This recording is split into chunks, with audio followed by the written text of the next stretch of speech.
Mbote balingami balandi na émission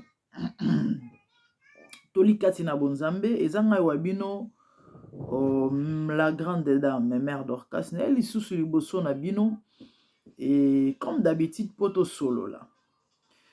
La fois passée tolobelaki sur ba fausse doctrine. Tolobelaki ba fausse révélation. Tolobelaki ba faux prophète. Tozo continuer bandeko na même idéologie pona kotalisa misala oyo Satana kosala na mokili parmi bana na Nzambe. Pourquoi? Simplement parce qu'ayebi katikali na ngonga moke. Lolenge makomi ezoloba na biso na livre ya Apocalypse chapitre 12 qui lui guerre dans le cieux. Et Lucifer combattir avec ses anges, mais bazalaki ba moins fort, ba précipitaki bango na mabele. Et tant bazo boaka bango, Bible zoloba malheur à la terre. Si réjouissez-vous, mais malheur à la terre. Car le diable est descendu vers vous, animé d'une grande colère, sachant qu'il a peu de temps. Le diable sait qu'il n'a plus le temps. Sur le temps à la Bible, au calculer les 70 semaines à Daniel, au comprendre était moment où tu vivre, Jésus peut revenir n'importe quand. Et Satan a connaissance là, a multiplié ma stratégie na ndenga ko sakanate. Pona nini? Parce que objectif est moko, mi balete moko. Ezana yo, na yebo se retrouver en enfer. Po ya ebi kenda azana, ana chance soute. Ya ebi kenda azana ya ko bongwana te parce que aza esprit. Mais yo wana grâce au bon la motema yango alingi eloko wana te. Ndo moni parmi ba stratégie Satan a multiplié. À côté ici ba faux prophète. Nanzela ba faux prophète, ba fausse doctrine ekoti, ba fausse enseignement ekoti, ba fausse prophétie ekoti. Ba hôtel sabino ba biloro oyo, ba zui ba fungoli Bible ba tangeli yo, mais ba zui ba tordre sens na yango, tellement za na molimo mo santu te. Tellement on a révélation te, tellement on a forte spirituellement, ba ebike ba na facilité ba joyeux. Yango moni bandeko tolikati na bonzambe pona ko lamusa bana na Nzambe. Tolikati na bonzambe eye pona tozwa conscience afin que to comprendre que nous devons nous mettre sur nos gardes. Mon frère, ma sœur, oza maître ya vie na yo moko.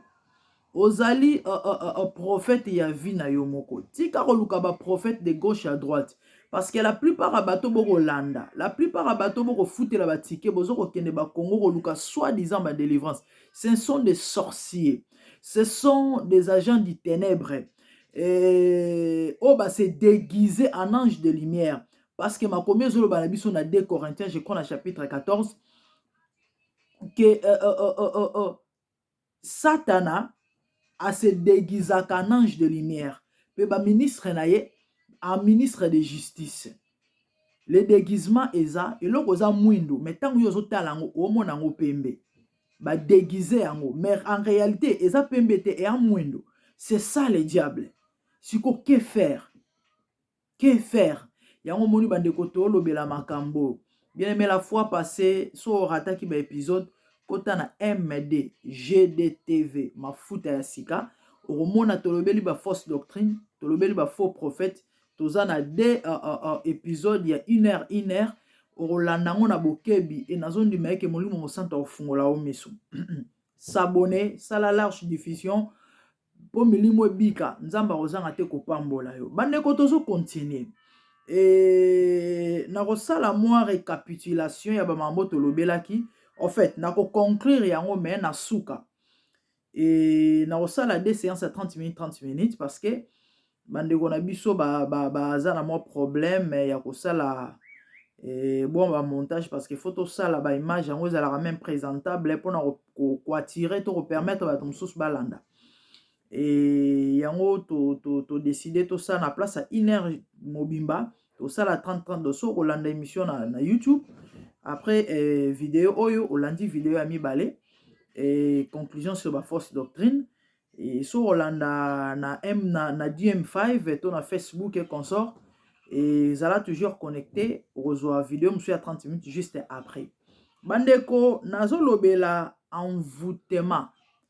Envoûtement oyo eza moko ya ba réalité ya ba conséquences ya ba retombées ya ba fausse doctrine oyo tozolobela ya ba fausse révélation ya ba faux prophètes.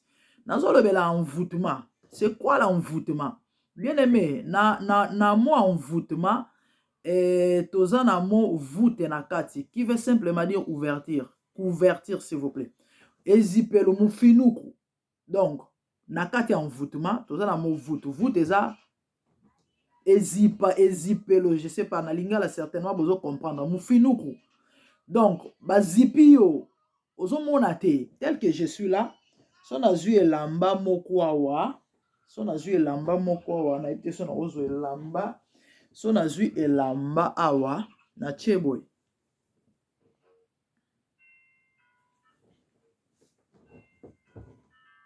Naomona mambo ezoleka na sima elamba te.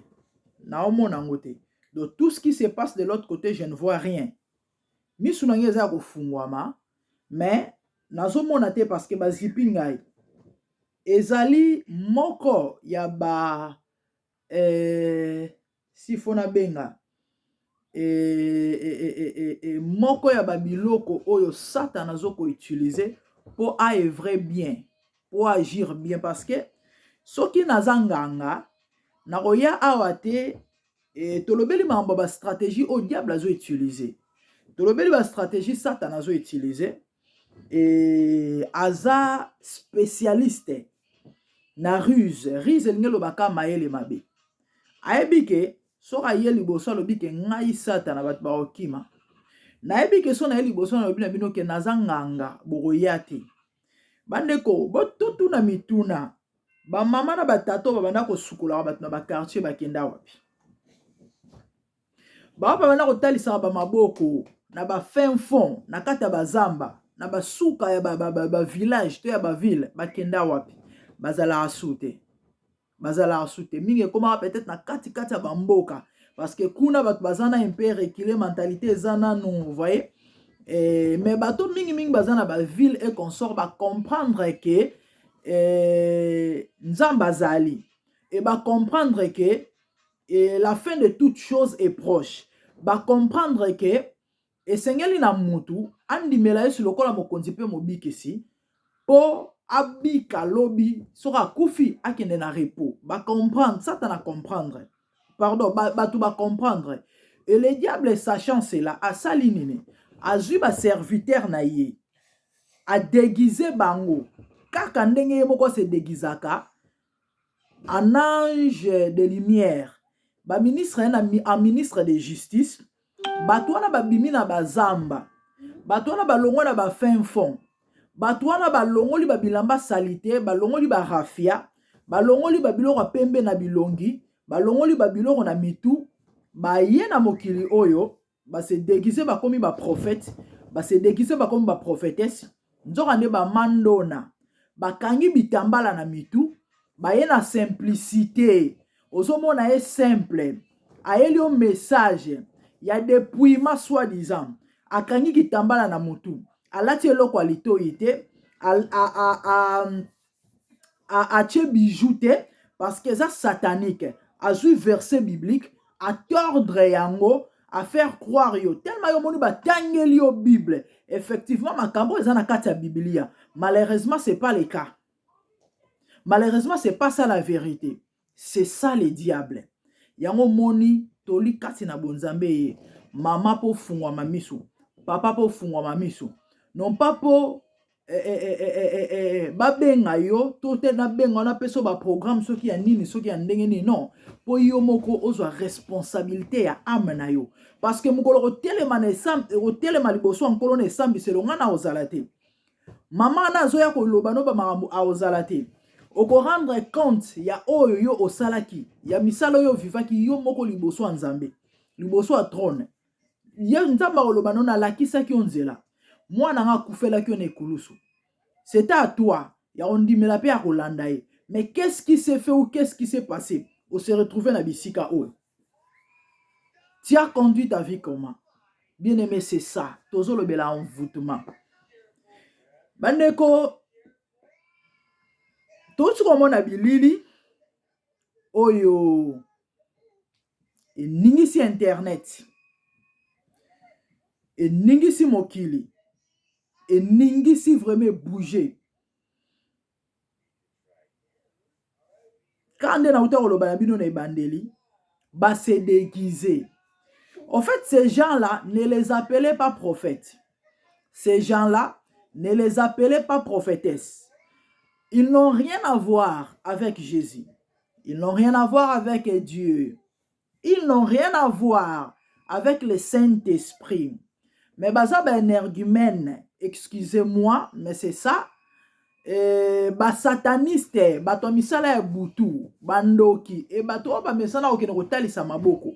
Ko ba kende ba sukola bango ba kanga nzoto, e ba e kolanda pe batu wana parce que baza na ba semence moko, puisque le fer aiguise le fer.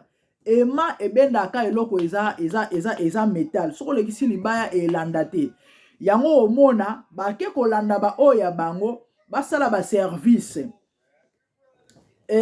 Nazolobela envoûtement. Maman na tuno motuna, papa na tuno motuna, tel que tu es là. Ndenga okenda à l'église, mukomsu passer à tei, abimisele au verset biblique sur la purification, sur la sanctification. Abimisele le verset parce que babilo ba osala ba obimisa ba verset. Yesu sukola iba disciple ba makolo. Amen, amen. Allez boya ko sukola. Ba tieli au bassin. Mama mukolo na bela nzoto za nango wana, na bela misuni za nango wana. Liboso batu na miso batu. Oyepe otika libo totoloto liboso ya batu ya pasteur. Koto na kati ya bassin neti beba 6 mois azako niko na linyuka na savon anikio bien oteli bien na suka nango azuma futa pakolio. Aka croyez-vous que eza normal? Ata mwana nga ya muke azali awa so na bengi ya 9 ans na ebisi omonde toza na video ba Holanda yo longola nanu sous-vêtement na po ba a surtout to ebi bana potonde bazala en plus mon fils là surtout donc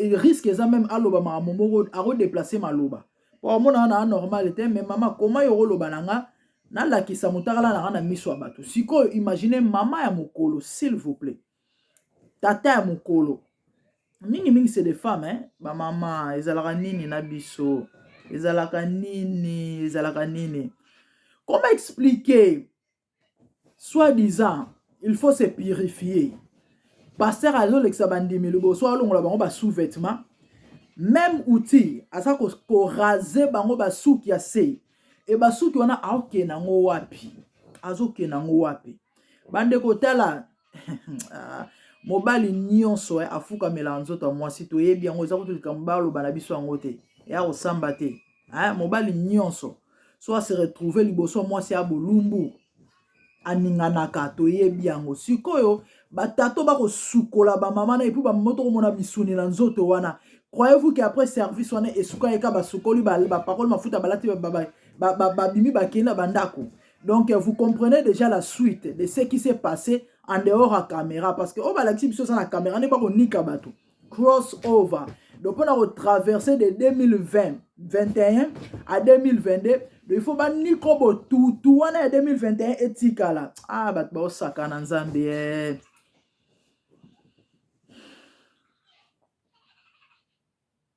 Ba maman mikolo s'il vous plaît.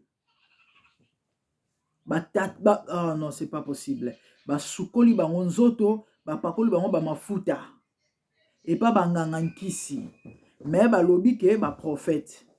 Ba finisa kombo yesu, ba finisa église bangwana. Vous voyez à cause de ces gens-là, les kombo yesu za bafoué.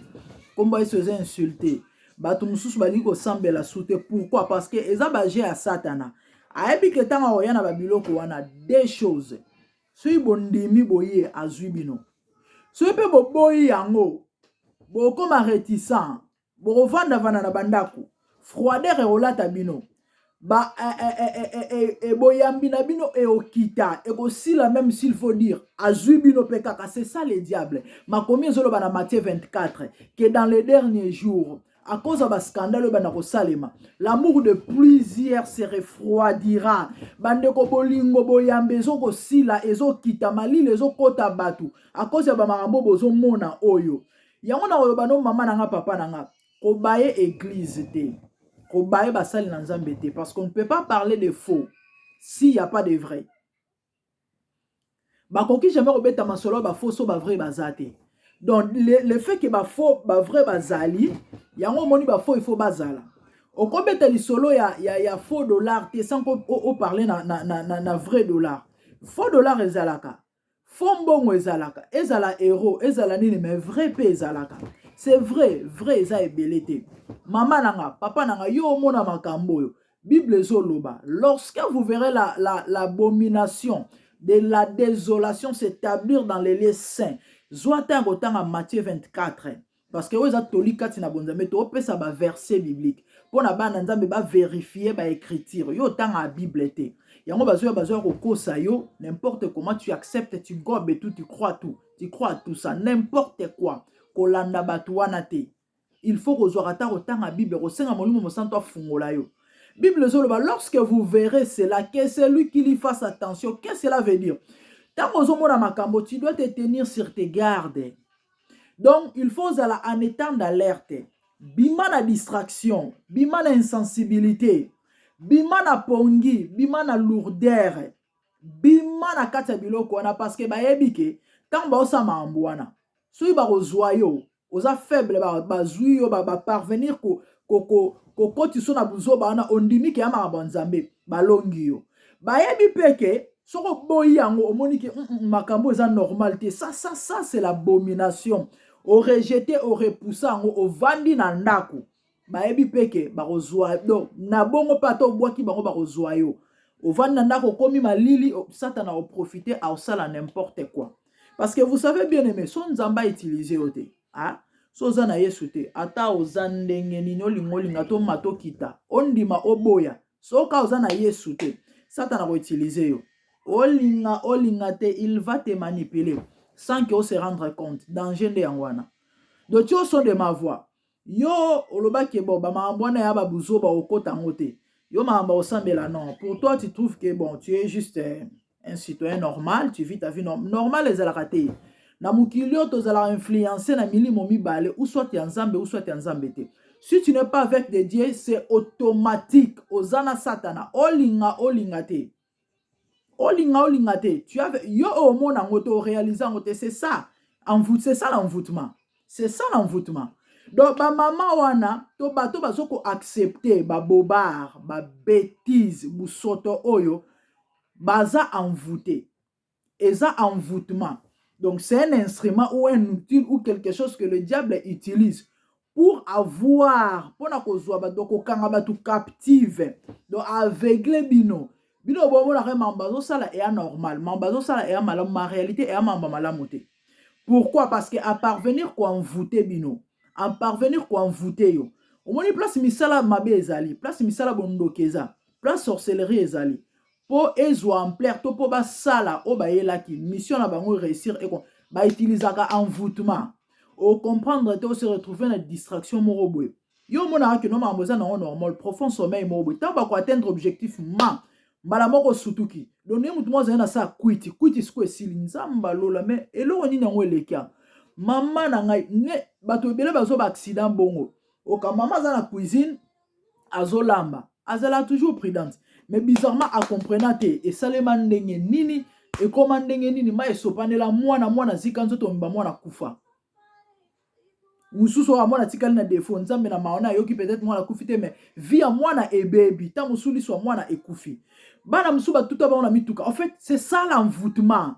Donc mu pepe moko e bazo système en puku azolia ofula yo ozoyoka ezo swate mais nzoka ne bazolia yo.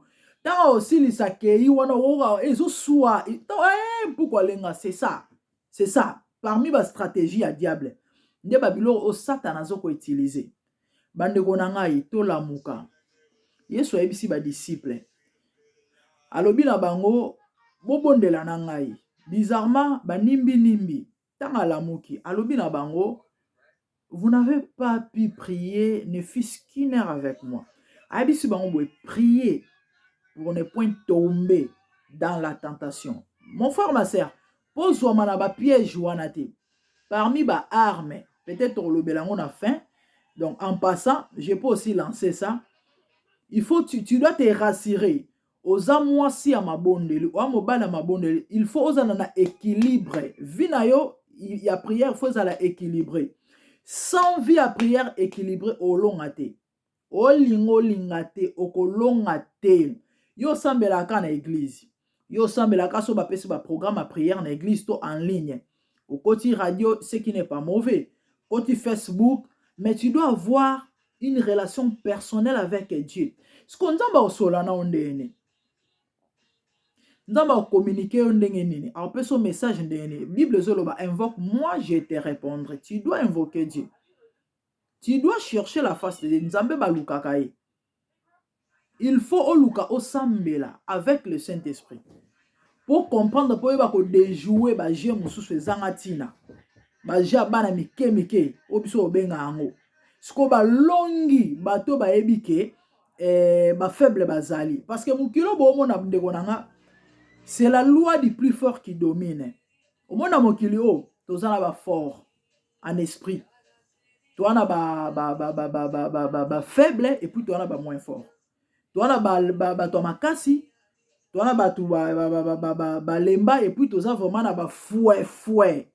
Sikoyo, so oza fouet ko oza proie, wa bilia ya bato makasi.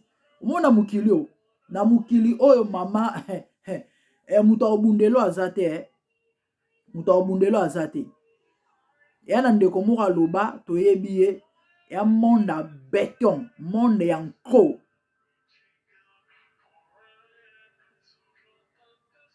Monde ya 9-9, et zo zanga 9 moko, siko renversango. Vous comprenez? Le diable travaille. Ba comprendre que batu ba komi ko sambela. Ba koti na église. Bazo sa misala. Parce que ba yebi que tant ezali souté, il faut ravager comme il se doit. Yo lala. Yo zolala. Envoûtement zo battre plein. Envoûtement zo battre record. Poto chiter na vidéo oyo ya mukuse. J'espère que bomoni ba image. Poto chiter na vidéo oyo. Et il faut yebake. Muto azo komi benga pasteur. Ye muto omi benga pasteur. Na bato ba benga ke pasteur. Mais nzamba ebi pasteur te. Parce que na mukili o ba biangami. Il y a 3 sortes de biangami. Ndenge Bible zo expliquer. Yana ba onzamba bengi. Yana ba o batunde ba bengi bango. Batunde ba établir bango. Eza pe na ba oyo bango mo ba métier. Vous voyez? Si ko mutu oyo ba tie ko tia et pas batu to oyo moko métier. Au moni sans la puissance au dominité okosa ki mutu makasi tenga na yebi nga en tout cas il faut na fungola bord. Sali pe église na yo. So zano so nzamba benga yo te, c'est pratiquement impossible. O sala ngoka bongo et simba te, o simba kisi que tu le veuilles ou pas. Oko simba kisi. Ou bien ozala nzambe, ou bien wana nzambe te. So wana nzambe te, olinga to simba kisi. Sikoyo, mosel na nzambe oyo, azana kati ya occultisme, ana kati ya bondoki, ana kati ya misala ya butu. Vous savez qu'est-ce qu'ils font? Bakanga kabandimi. Yango boomona ekamwisaka bino. Ba scandale musu ba pasteur musu ba sala en réalité ba kosa na bat na l'église na bango te. Et puis yama mbalo kuta te, o ba kosela ki no, makamba ko kosela zala oui, mais il y a des vérités. OK, ba preuve ezali. Que mais muto koma kosala eloko aboye likolo ya chair, o bazote ya soi-disant chair ya nzambe. O eza censé repérer sa vie. Mais comment il peut poser de tels actes? Bizarrement batu bazalara et puis batu ya sakanate ba foule ya liwa. Donc ces gens-là bazana ba stratégie telle que auto le bela envoûtement. Parce que il faut qu'on envoûte église. Il faut qu'on kanga bandimi. Il faut qu'on aveugle bango. Il faut qu'on sourdir bango comme ça bango ba aveugle et puis ba sourd voire même miwe. O lobelo côté. Ozo mona nanote, ozo yoka pété. embusu be on te fait gober tout yango bozo mona bosoto ya forme nyonso eosalema na babisiko bazo kobenga soi-disant batemple ya nzambe. C'est pourquoi il faut faire très attention. Tozo continuer na vidéo oyo ezolanda. Merci beaucoup.